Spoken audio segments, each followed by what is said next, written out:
Hello, my name's Scott Manley Hadley and welcome to Triumph of the Now TV, episode 2. This week we've got an interview with Ros Barber and a reading from Harry Gallen from his new novel, Every Fox is a Rabid Fox, available from Dead End Books to pre-order from April. Harry Gallen's reading was recorded in Burley Fisher Books in Dalston in London. We promised them a shout out in exchange for the use of their space. Thank you very much for that, guys. Check them out if you're ever on the Kingsland Road and looking for a book or a coffee. We're now going to cut to me explaining Ros Barber's 2 books before we shimmy on down to the interview with her. Ros Barber's first novel was called The Marlowe Papers. It was written in verse. It was a historical novel with the premise that Christopher Marlowe had faked his own death and assumed the nom de plume of William Shakespeare. It's postmodern historical fun, but it's actually heavily researched. Ros's second novel, Devotion, set in a near future where spirituality has become replicable by machine. There's a lot of talk of quantum theory and multiverses. The ending of the story sort of splits in 2 different ways, as these theories attest to. We're going to go into this interview. It was filmed about 9 months ago, so I look younger. Well, with the Marlowe Papers, I had decided up front it was going to be in blank verse because it felt like the only way that I could get an authentic seeming voice without using dead language. But with Devotion, the form came out of the novel. I didn't have the idea of the split ending from the beginning. I sort of landed upon it as to solve a problem, which was I couldn't decide whether or not he should do the process. No. And I was thinking, well, will he, won't he? He couldn't make up his mind, I couldn't make up his mind for him. And then I thought, oh, of course, because we've got this whole quantum thing set up, he can both do it and not. The process Ros is talking about here is the mechanised, digitised experience of spirituality. Both of them end on quite a tragic note. Do you sort of see life as an ultimately tragic experience? No, actually I don't. Maybe his life, not everybody's life, certainly not my life. Although we all have to contend with a certain amount of tragedy. I don't know anybody that doesn't. And of course a novel is only a slice out of an individual's existence. No, I mean, you could write a cradle to grave, but that wasn't a cradle to grave. No. And depending on which ending you take, obviously his life is going to pan out differently, and maybe it won't actually end in tragedy. How do you finish a novel? Because you just have to find a point at which to leave it. And it's bound to be unfinished, but life is as well. You want to give some sense of resolution. But also a sense of continuation. But a sense of continuation. And that's beautiful because it's so subtle. I would say having a couple of breakdowns really helps. In all seriousness, falling apart and having to put yourself together again. I lost my brother very early on. I hadn't realised when I was writing the book how much my grief about my brother was going to be tied into it. But as a result of losing him very early and then not being allowed to grieve or being able to grieve in the kind of family setup, I did kind of crack up when I went to university. So I ended up, being in counselling for a couple of years, but that whole journey, and then having another kind of crisis at the end of my first marriage, but that whole journey taught me a huge amount about being human, being completely, for a while, enveloped in darkness myself, if you like, and then finding a way out of it eventually. It gives you a lot of empathy and understanding for other people's pain. I think before or if you haven't suffered anything like that, it can be very frightening to see someone else in depression or grief, and you just want to run away from it really, and run away, turn the telly on, come back to them when they're normal. So it was really very much personal experience, and for a long time using writing to explore my own feelings, and gradually getting better at writing as the art form instead of just being therapeutic. But I think emotion is hugely important. It's sort of what drives people's development, and it couldn't be anything but an emotional book, I think, because of the setup. We're about to get to the meat, the gristle of Shakespeare authorship. There's going to be a little camera switch in the middle of this. The main camera I was recording with ran out of battery. It's lo-fi, baby. Lo-fi, baby. Lo-fi, lo-fi, lo-fi. Was Marlowe actually Shakespeare? I can't say that for sure. Well, it's just too big a thing. It's a massive... I can't even begin to go there. But I mean, I remember I really enjoyed your book when I read it. Yeah. And then at the end, there's huge wealth of evidence and research. What I did was I decided when I wrote that book that I wouldn't alter anything that we had nailed down, historically speaking, so that I would use this framework of evidence, but it's all about how you interpret it. Now, I'm very well aware that you can interpret evidence in different ways, and I was simply showing how if you take the evidence we've got, you can build this really very plausible narrative onto it. Now, it's not to say that it's true, but it's not to say that it's not. That it's not. And honestly, we don't know. My whole approach to this is to say that it isn't as, the idea that Marlowe actually wrote the works that we think of as Shakespeare's isn't as implausible an idea as many people would have it, because there are all these interesting factors in his, like the mystery of his death and the fact that the inquest uses the testimony of 3 professional liars.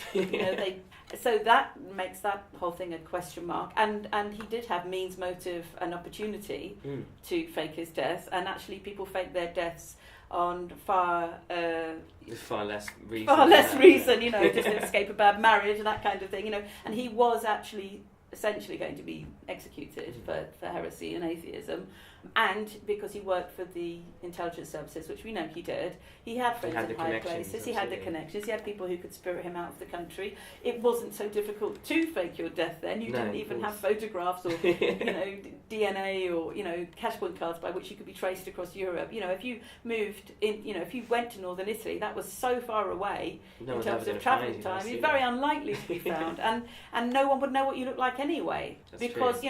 What you say, well, he's medium height, he's got dark hair, brown eyes, he's got a bit of a beard. His poster wasn't on the wall. Or exactly. There was no posters, there was no photographs. There wouldn't have been widely distributed paintings. You wouldn't have a national gallery where you could go and have a look. What does he look like? So it was pretty easy to hide if you had to hide. And he had languages, and he was a capable person. And unlike all the other candidates, he did actually write like Shakespeare, in the sense that if you get late Marlowe and early Shakespeare, you can barely tell them apart. We really can't tell them apart. Early Shakespeare, Titus Andronicus is so Marlovian. It's such a Marlovian play. That's very true. And at the height of his powers, Marlowe, in Dr. Faustus, for example, is absolutely on a par. When they did a really fantastic Dido at the National a few years ago, and Dido's the worst Marlowe play. It's something he probably wrote. It's juvenile. He was a student, wasn't he? Yeah, he's a student. He was a student when he wrote it. It's juvenilia. It reads awfully on the page. They did a fantastic production of it. Even before I went to see it, I was hearing it was reviewed on Radio 4 and things, and people were saying it's got all these elements that you can see. They're saying are influencing Shakespeare. They're saying like you could Midsummer Night's Dream, Antony and Cleopatra. You could feel all of these things, and they were all embedded in Dido. So it's easy, actually, if you're open to do this, and many people aren't, to see how Marlowe feeds into Shakespeare and how you can see it as the canon of one person if you choose to. They have simply developed, of course, someone writing in their 20s doesn't have the skill of someone writing in their late 30s. No. Things like Lear and Macbeth and Hamlet, not possible for Marlowe when he's only 21, but absolutely he has the potential to become a writer of that calibre, and he was the first person to make blank verse drama really work. There'd been Gorboduc before, but he was the first person to make it really sing and move and begin to loosen it up towards the end of his official canon. To me, it's just a really fascinating question, and I wish it didn't make people quite so angry. But I mean, because I think it's fascinating to look into it and to consider it. People do get very angry about it, and I do understand.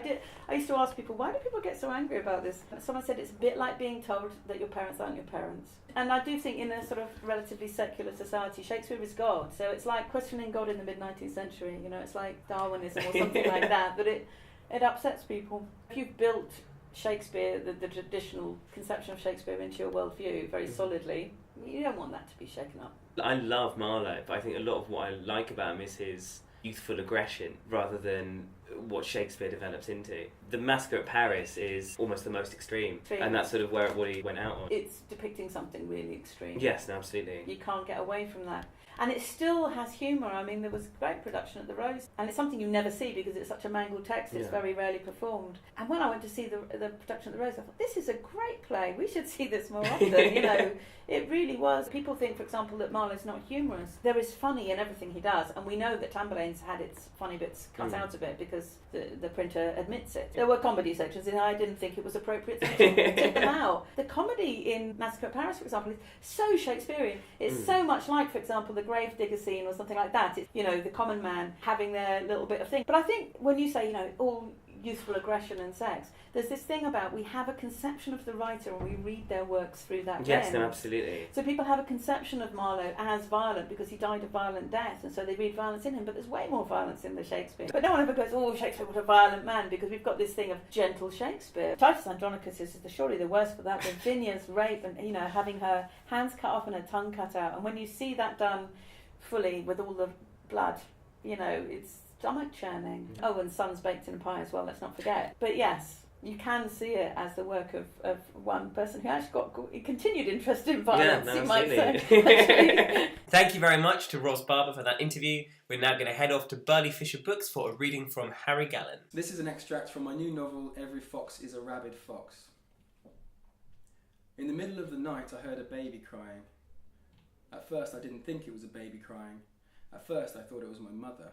But in the darkness and the warm silence, and after finding the body, which I knew I'd find anyway, though I don't know how, then yes, there had always been a baby crying. It was 1:35 a.m. I'd been lying on my back, face cold, air the smell of gun oil, the ache in my bladder was only gentle. I didn't have to stagger when I got out of bed, legs crossing. I just got up and went out onto the landing where the light shone. I stood by my parents' door, heard nothing more, at first thinking yes, mother, muffled crying, must have been. It wasn't high, but my mother doesn't cry. She bakes cakes instead and says everything's okay despite the burnt edges. She spends Sundays in the kitchen, slow cooking lunch and projecting. I followed the crying past my parents' room. It wasn't my mother, silent, mother tolerant, father fingers owning her, didn't cry except occasionally, when she'd read magazines and think of all the French beaches she was sure she'd never see. I followed the crying downstairs to the bathroom, turned on the light, feet shuffling, floor tiled. My father had always aspired to have underfloor heating. He likes to have warm feet and heat rising from somewhere other than his chest. I trod in something wet on the tile floor as I entered the bathroom. It was blood. Blood under the sink, by the toilet, by the boiler, above a tiny body lying in a pool of blood, thin blood, menstrual blood, blood which formed canals in the channels between the floor tiles, unheated. When I turned on the light and looked down, I saw a little grey rubbery thing trembling in the puddle. I touched it, turned it over and saw that it was a girl, sister, daughter, rubber limbs giggling like broken, couldn't control them and eyes screaming nightmares behind lids that would never open. I was looking down and couldn't decide who was the nightmare, her or me. The sound of her crying, which was distant, though she was lying at my feet, felt less immediate than the feeling that her sound was flaying my skin, that the blood on the floor had come from me, and I knew it. Red as tomato puree, crawling up my shins like mud on Boxing Day. I began scratching myself. Earlier that day, my father took me shooting. We'd spent an hour hiding in hedgerows, trying not to move, and didn't see anything until we'd given up and begun walking back down the track from the field with the old concrete reservoir in it, towards the farmer's yard where we'd left the car. We rounded a bend. My father stopped suddenly, put his arm out in front of me, and I wobbled because I was standing on a flint. My father, arm out straight, said nothing. It was an easy shot. The rabbit, when I lifted my gun to my shoulder, had already seen us. It stood up on its hind legs, and that's when I fired. The rabbit was thrown into the air by its nervous system, which had become disconnected from its brain after the shot pulverised its head, skull cracked through and leaking. Still looked like a rabbit though, so I didn't feel too sick. It was the bubble of blood that did that. Father, kneeling, broke a necessary neck, which forced a final rabbit struggle and a thick red blood bubble out of what remained of the animal's nose. Standing in the bathroom puddle late that night, I knew it was my sister. I knew it was my sister because I knew it was my sister. She was something I'd always missed and had pulled that trigger for, hoping, too, to be reabsorbed. It had been sunny on the track. I had been sweating and sweating her out. 2 deaths in one day. I said, "Sister," to the rabbit, quietly, a whisper so my father didn't hear. Then, in the middle of the night, "Sister," to the little grey thing under the sink by the downstairs toilet next to the boiler. "Dead sister," I said. "Are you there?" She, on her tiny back, stopped crying and with that, opened her eyes. I turned around quickly. and vomited. That was great. Thank you very much for watching. That's about it for this week. Thanks particularly to Ros Barber and Harry Gallen, as well as to Burley Fisher Books. If anyone's interested in reading for us, please do get in touch via our website, triumphofthenow.com, or find me on Twitter at Scott_Hadley. We're just going to play you out with Solid Bold. It's not unusual to be loved by anyone. It's not unusual to have fun with anyone. But when I see you hanging about with anyone, it's not unusual to see me cry. I wanna die. Oh, it's not unusual to go out at any time. But when I see you out and about, it's such a crime. But if you ever wanna be loved by anyone, it's not unusual, it happens every day. No matter what you say, why can't this crazy love be mine?